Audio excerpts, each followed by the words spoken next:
Шымкентте полиция қызметкерлері Қарасора 2026 жедел профилактикалық іс-шарасы барысында синтетикалық есірткі заттарын таратумен айналысқан ер адамды ұстады.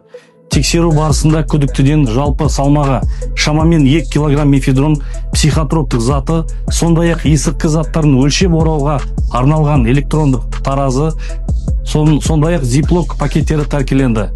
Сонымен қатар аталған жедел профилактикалық іс-шара аясында синтетикалық есірткі заттарын өткізумен айналысатын қала тұрғыны ұстады.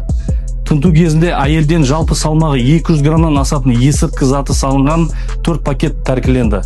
Аталған факті бойынша қылмыстық істер қозғалып, күдіктілер қамауға алынды.